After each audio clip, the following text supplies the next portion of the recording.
Welcome to a beer review in a minute or two. Today we're going to go over 2 minutes, I guarantee it. But we're trying out a head-to-head comparison between the St. Ambrose Pumpkin Ale and the Mill Street Nightmare on Mill Street Great Pumpkin Ale, blah blah blah blah blah. On the labels, both 5%. They both talk about pumpkin and spice flavors and all that. Mill Street goes as far as to give a little song and dance about the brewmaster's wife's pumpkin pie recipe. A little extra provenance for your money there. That's good times. Both pumpkin ales, they're both kind of the same color, I think. To me, they're the same color. They're sort of reddy gold, reddish gold. See, that guy over there, they're both sort of a reddish gold. Mill Street, a lot more carbonation, a lot more head. Let me try smelling this St. Ambrose Pumpkin Ale here. There is definitely pumpkin pie spice in here. A little bit of that nutmeg and cinnamon maybe.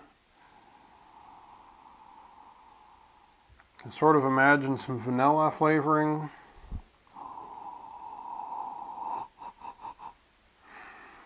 Not too much. It has a really smooth kind of smell. Let's try the Mill Street. It seems to have a lot more generic beer smell than the St. Ambrose did. There's still some of that pumpkin pie spice, but it's not as smooth and warm and baked goods smelling. There might be a tiny bit of vanilla in the back end of that smell, but there's also a kind of a beer and hop sort of smell that I just don't really get in the St. Ambrose. The St. Ambrose just smells like baked goods, which is good, a good thing in my books. So just to maximize flavor potential, this one is colder. So I'm going to try this one first, give this one a little longer to warm up. So Nightmare on Mill Street Pumpkin Ale, here we go. Yeah, in the Mill Street there, I'm getting, it's kind of just a generic sort of a smooth ale, which isn't a bad thing. There's a little bit of vanilla maybe. Tiny bit of hop in the finish.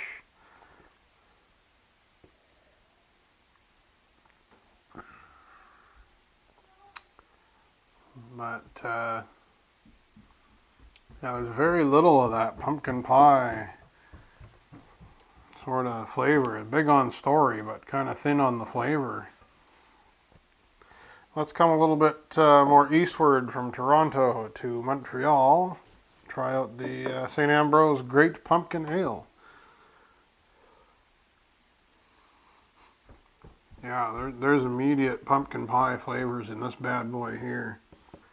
Yeah, I'm definitely getting like nutmeg, cinnamon sort of pumpkin pie flavor in that. It's a little bit more stingy on the tongue.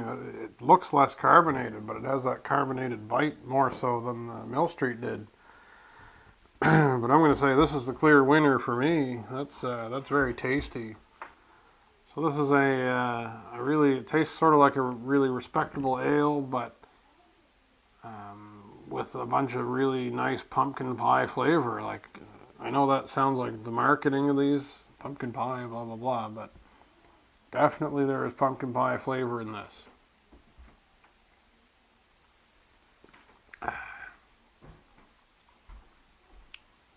Yeah, it's really quite tasty. So yes, in conclusion, I think the Nightmare on Mill Street, I'd say about a 2 out of 5. Like, it's not a terrible beer. It's just kind of a generic smooth ale sort of a thing, but there's no real defining tastes that I pick up right now. Maybe a touch of vanilla in there, but it's really not as delightful as the St. Ambrose Great Pumpkin Ale. I'll say 3.5 out of 5 over here. I don't think I'd want to drink it all the time, but it's definitely worthy for the genre. I think that's my choice for sure. So, you know, if you're looking to grab a tall, cold glass of pumpkin pie, this might be your choice.